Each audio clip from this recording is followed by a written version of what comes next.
Hey everyone, Angelo here, homeless filmmaker in LA. I've been living in my car for like 15 months. I was studying today a bunch of stuff that's I love, and thank goodness I'm getting out of my dissociative disorder. And I'm studying basically a bunch of tech stuff slash sort of editing stuff for a movie I'm going to be working on. And I love it, and I'm like, man, I'm such a fucking idiot. Why didn't I think to just make myself do this stuff before? Because it's a great skill to have and everything, but that's okay, you know. Now that I'm taking this job, it's like, okay, I want to do my research, make sure I know everything about it, everything possible. Downloaded the program, going to test it out for myself. And I like that I'm just sitting there and reading dozens and dozens of pages on this thing. Now that I'm finally able to talk about it more, my dad died December 21st. Today's, I think, February 5th. Hard to believe how quick that over a month, about a month and a half now, is gone. It's tough for my mom. She's probably hurting even more now than at first, because at first it's like she's been without my dad, for whatever, for a day, for a few days at a time, or used to him coming home late. He always worked a lot. He used to work mornings and then nights too, so I don't know how he had such discipline. He was a huge pain in the ass about it, but just about just doing stuff that needed to be done like a robot. But I took some of that work ethic too. And I don't know how he physically could do it. I mean, so much. I mean, after working on set for the last few days, now I do got to say, not only, I don't know what difference living in my car makes, but I've been working out hard every day before that, except for the week I had the flu, and like twice a day training. And I was working hard work, like art department. So like measuring stuff, bending over, lifting stuff, getting on ladders, cutting out shapes painstakingly.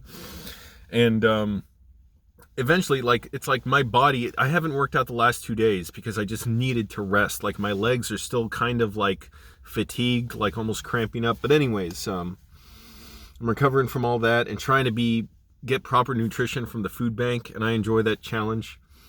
And trying to lose weight. I just gained weight somehow. Not somehow. I was eating crackers and stuff on set, and while somehow still starving myself. So worst of both worlds. But anyways, I can finally sort of bring myself to talk about, what were my dad's last words to me. Because, like, I can't say I wish they weren't his last words to me. I would have liked it if, we had more to say, but I mean, whatever, what can you do? It happened how it did, and they're not bad. It's not like the worst thing. His last words to me were when I saw him in Virginia about 7 months ago now, last June.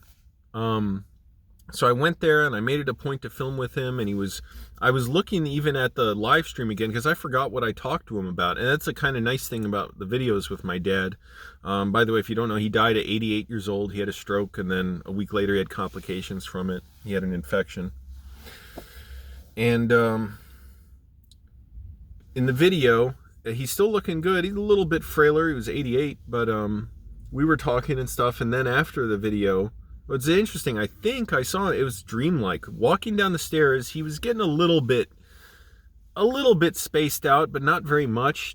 He was walking down the stairs backwards for some reason. If you look at that in the live stream, the last live stream I did at my parents' house last June, and he was just saying like, "Oh, I'm dying, Angelo," and it was just a weird thing he said. I'm not tripping over that. And I was like, well, he's an old man, but I always assumed he'd be around 5 more years at least. By the way, it's weird. Kirk Douglas just died an hour ago or so. I had the instinct to tell my dad or to talk to him because my dad loves old movies. He loved Kirk Douglas, and I'm like, oh wow, Kirk Douglas outlived my dad. Died at 103 years old. I guess that's partly just good genes, but also a testament to fitness. Kirk Douglas was a fitness fanatic. Arnold Schwarzenegger wrote about how much he admired when he worked with Kirk Douglas on an early movie or maybe a TV show that Schwarzenegger did, where Schwarzenegger was a cowboy. Really ridiculous role. Imagine this fucking massive bodybuilder as a cowboy. He said he couldn't believe like all the weights and stuff that Kirk Douglas had in his whatever on set with him. In his, I guess he brought his own gym with him everywhere, and his dedication to working out and being in shape. So I'm trying to emulate that myself. The working out part's not so hard. It's the eating right. It's harder. Or eating the right amounts, I guess I should say. But we did the live stream. I think I haven't watched it all. I don't need to see it all. I enjoy watching it. It's not hard. Just I don't even sit and watch my own videos very much. Sometimes I do. Sometimes I enjoy them. They're funny, but it's like I have my memories of him, and if I ever want to see those videos again, I can. But I did the live stream where I was at his house and talking to him. I saw parts where I was complaining about the airport and flying over and stuff. And my dad was just sitting there listening. And after the whole live stream, I was getting ready to go. And I always kind of, a little bit, not regret, just maybe, I don't know if I would have changed it or not. Because I spent the next few days doing my own thing out on my own in Virginia instead of, doing more stuff with my parents. But for instance, I think the last Sunday I was there, I went to the Bull Run battlefield by myself and live streamed there for like 3 hours. And, what can you do? I always, would have thought, I should have done more with my parents. But anyways, last thing he said, I remember he was like, maybe he was doing this. I don't remember if he was walking or like leaning over, picking up something. And as I was leaving the house, I was saying, okay, Dad, I got to go. And, I'm going to be working. And I was staying in a hotel nearby. And he said, I hope I've been a good father. And I didn't say anything because I don't like being too, getting emotional and stuff with them. And also, we didn't talk like that. So about like, am I a good dad? Am I a good son? Whatever. We didn't talk like that at all. So, and I also was kind of awkward. I didn't want to say anything. What could I have said? But anyways, those were the last words he said to me. So it's weird to think, he always kind of said like, I'm not a spring chicken anymore. I'm not a young man anymore. He'd been saying that for like all my life, basically. But for him to be, at that age, 88, and he wasn't scared of it. He just knew, okay, like I'm old, he might die relatively soon or later, but either way, it's fairly soon. He's probably not going to live another 20 years. That's happened. People have lived 108, but I never assumed my dad would live to be that old. But yeah, somehow he knew, and it's just weird to think eventually you get to a point wherever in your life when before you die that you're going to go off to history. That's it. That's how I look at it, as almost like I'm looking back at Earth, like you are released to history. You're no longer, going around with other people and doing stuff. And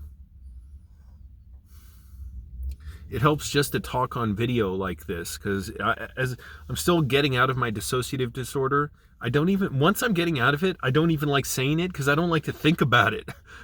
I just want to be better, and that's it. But and I want to film this in a nicer area today, but I was in kind of a rush and doing stuff and whatever. It's interesting, the grass grows in the winter here, so all the hills now that were brown in the summer, they're green now.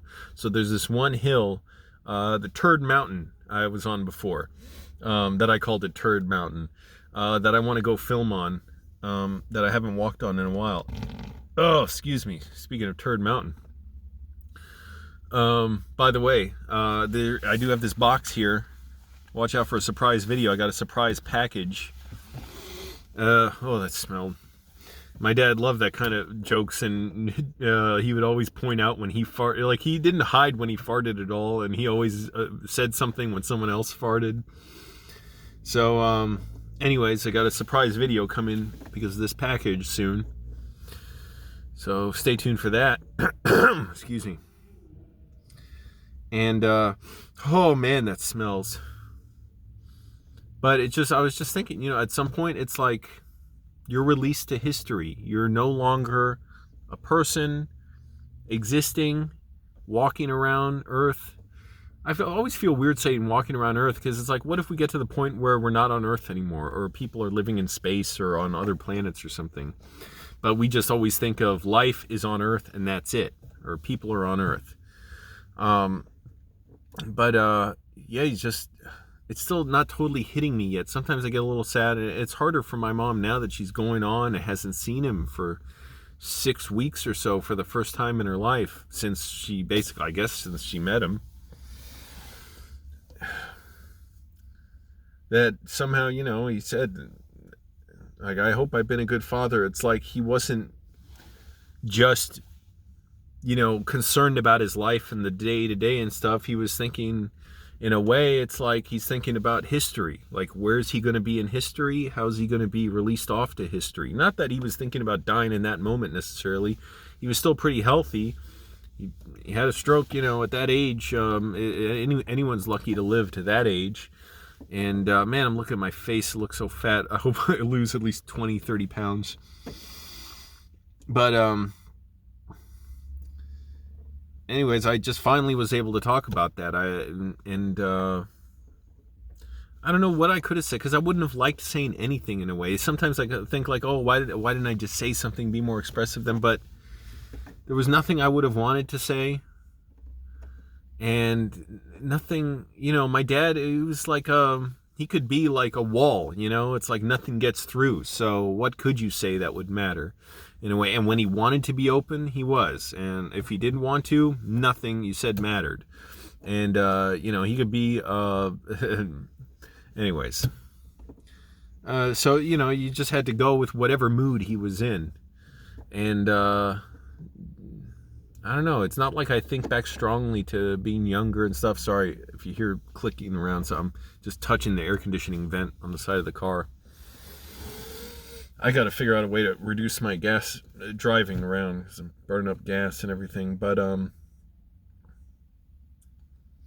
don't know. It's just it's weird to think when someone is going away. That's what he did. He went away. And he said stuff relating to it, like he's no longer just, concerned about the house or whatever, and that he knew he was going off at some point. Not that he knew right then. I don't believe somebody necessarily knows that. Maybe they'll say they do, but I used to believe I was dying all the time, Anyways, but he said that anyways, those were his last words that he ever said to me. Now, I would try and call, obviously, when I talk to my mom. Whoa. I just ate. Which I did a lot. I would sometimes say, hey, can I talk to Dad or what? And it's like, he's napping. And that is the problem. It's, oh, man. Especially as he was older, he would nap a lot in the afternoons. And I could only call basically when my mom would get the phone for him. I don't want to make him sound like more senile than he was. It's not that he was really senile. It's just I don't know, like some things were just a little difficult for him. I never viewed him as senile or anything, or, thank goodness he never had anything like dementia or anything like that. But just, a little bit delirious sometimes. Like he didn't quite know how to answer the phone. When I say it like that, it sounds like he was helpless, but no, he was the person you saw in the videos. And so I could only try and talk to him when my mom would put me on the phone with him, and she was only at home at certain times. And so, and then she was busy with a lot of stuff, so I could only try and do it through her at the few times I could get her throughout the day when she was home. If I called her when she's out on her cell phone, it wouldn't matter. So, that was the problem. I could. So I ended up never talking to him after that, except on his last 5 minutes, 2 minutes alive or whatever. When my mom said, here, talk to him. Like, she's like, Angelo, he's not going to make it. She's like, here, talk to him. And I was in my car in a parking lot. I've been lying there all morning, still feeling crappy with my disorder. Oh, thank goodness it wasn't even the day before. I was feeling worse. At least that next day, I could handle it better. She's like, here, you're like, and I was like, what, Mom? I forget how exactly we were talking or what we were saying, but I was like, oh my goodness, I don't know if I said I want to talk to him or something. She's like, Angelo, like, like here, like if you want to talk to him, here, tell him. She held the phone up to him, and by then his body was shutting down, but my mom said he couldn't open his eyes or talk, but he was trying to raise his eyebrows, so he probably heard me. And I was saying then, Dad, I love you, like, we're all good, nothing negative matters, I'm good, it all matters, like,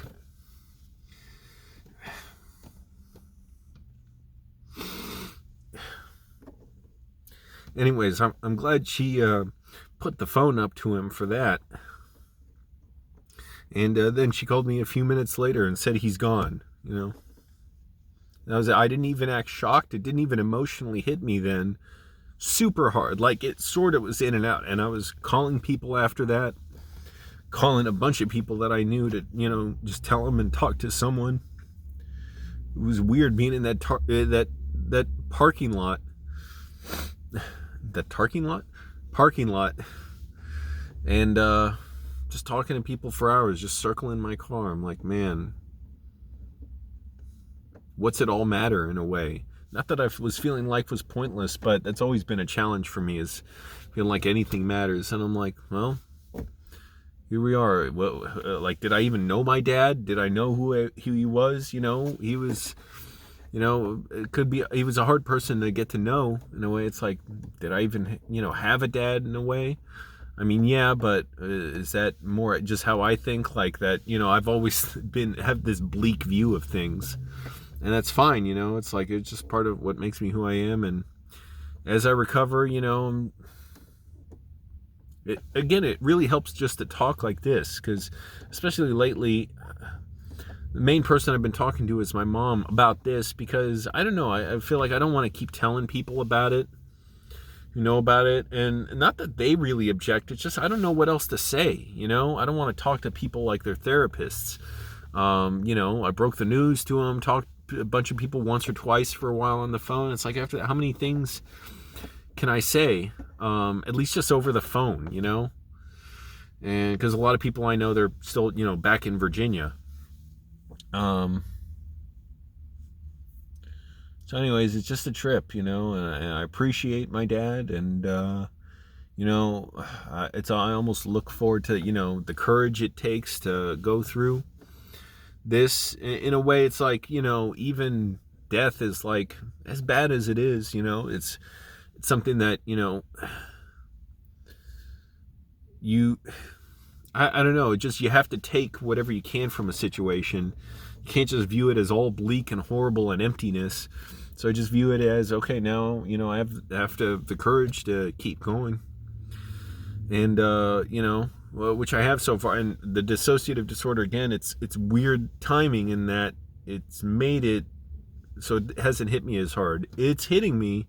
It's going to keep hitting me as I come out of this, and I'm coming out of it more and more now, to where I almost take for granted the progress I've made. And I still want to get treatment and counseling and therapy so that I never relapse again, because it was horrifying to relapse. I'm still struggling to feel like myself at times, but now I'm just not freaking out as much, because I know those little ebbs and whatever you call it, ebb and flow, whatever, they come and then they, recede again. But anyways, yeah, it's just a weird thing. Thinking, wow, okay. And not, also the fact that I haven't seen my home in a while. So it's like I have this new world that I live in LA.